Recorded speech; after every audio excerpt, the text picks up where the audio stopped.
గురవ్వకపోతే సోదరిమని చూపిస్తారు డెఫినెట్ గా. నేనైతే అటువంటి వాటికి సపోర్ట్ చేయం, అటువంటి వాటిని పూర్తిగా వ్యతిరేకిస్తాం, వాటి మీద చర్యలు తీసుకోవాలని కూడా మేము కూడా కోరుతాం, నో డౌట్.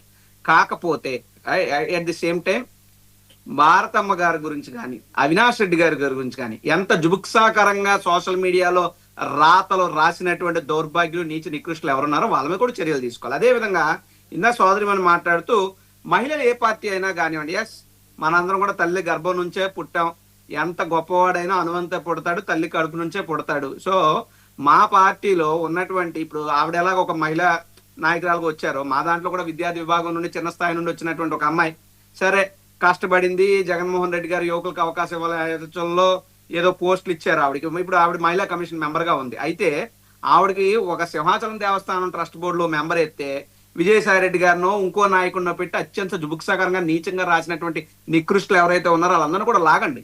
మీ పార్టీలో మీరైనా మహిళే, మా పార్టీలో ఉన్న మహిళ, ఇంకో మహిళ, ఎవరైనా సరే మహిళలే. ఇంకా మొదలు పెడితే దీని ఇందాక సోదరులు మాట్లాడుతూ ఇది ఎక్కడ మొదలైంది, 14 నుంచి మొదలైంది, 19 నుంచి 14, 19 కాదు మిత్రమా. ఎప్పుడైతే ఎన్టీ రామారావు గారి బట్టలిప్పి కార్టూన్లు ఒక ప్రఖ్యాత న్యూస్ పేపర్ లో వేయించారో, ఎన్టీ రామారావు గారి క్యారెక్టర్ అసాసినేషన్ ఎలా జరిపించారో, అది ఎవరి ఆధ్వర్యంలో జరిగిందో అప్పుడు మొదలైనవి.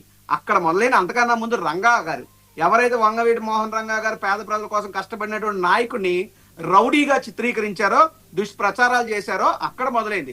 ఎక్కడైతే చిరంజీవి గారు పార్టీ పెట్టి నా పార్టీని బాగానే నడుపుకుంటున్నప్పటికీ కూడా జెండా పీకేస్తారని దిక్కుమాల వార్తలు రాశారని చెప్పి చిరంజీవి గారు బయటకు బాధపడ్డారే, అక్కడ నుంచి చూడండి ఫేక్ ప్రచారాలు.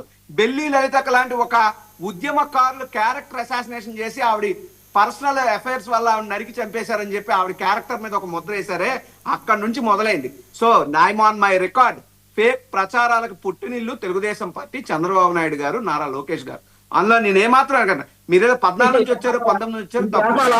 జగన్మోహన్ మీరు ఏదైనా ఒక్క నిమిషం నన్ను పూర్తి చేసేయండి. ఇప్పుడు మీరు ఏదైతే జగన్మోహన్ రెడ్డి గారి మీద 1,00,000 కోట్ల అవినీతి అని చంద్రబాబు నాయుడు గారు ఎన్నిసార్లు మాట్లాడారు, లేదంటే లోకేష్ గారు ఎన్నిసార్లు మాట్లాడారు మీరు తీయండి. బట్ కేసు పెట్టిన ఆయన ఏం చెప్పాడు, ఎన్ని కోట్లకు సంబంధించిన ఆరోపణలు అని చెప్పారు. జగన్మోహన్ రెడ్డి గారు is accused but not convicted. అయినప్పటికీ ఆయన మీద ఎంత విష ప్రచారాన్ని మీరు అంతా కలిపి చేశారు. ఈ రోజుకి మీరు వచ్చి జగన్మోహన్ రెడ్డి గారు తల్లి చెల్లి అని చెప్పి నిండి అసెంబ్లీలో హోంమంత్రి అనిత గారు మాట్లాడతారు, ఆవిడ భర్త మీద, ఆవిడ కుటుంబ సభ్యుల మీద ఆవిడ పెట్టుకున్న కేసు గురించి అనిత గారు మాట్లాడరు. అంటే మీ ఇష్టానికి మీరు ఇతర కుటుంబాలను గెలికేస్తారా? అది ఎంతవరకు సబు? నేను ఒకటే చెప్తున్నా, మీ ఇల్లుకి మా ఇల్లు ఎంత దూరం అంటే మా ఇల్లుకి మీ ఇల్లు అంతే దూరం. మీరు మీ వ్యవహారాన్ని అనేది కూడా ఆపండి, అంతే తప్పితే దాన్ని బూచిగా చూపించి మిగతా వాళ్ళందరి మీద కక్షలు తీర్చుకునేటువంటి కార్యక్రమం చెయ్యొద్దు. ఒకటి. నెంబర్ 2, ఇదే లాస్ట్ 10 seconds లో ముగిస్తాను. ఇందాక మిత్రులు మాట్లాడుతూ ఎవరెవరో ఎక్కడెక్కడో కరెంట్ పోయిందని ఫేక్ ప్రచారాలు చేశారన్నారు. ఓకే, అలాంటి ఫేక్ ప్రచారాలు నేను ఖండిస్తాను, తప్పు, దాన్ని వ్యతిరేకిస్తాను. అయితే మిత్రమా, నేను ఈ రోజు నా సోషల్ మీడియా అఫీషియల్ హ్యాండిల్స్ లో కూడా నేను కొన్ని వీడియోలు పెట్టాను, కావాలని మీరు చూడండి.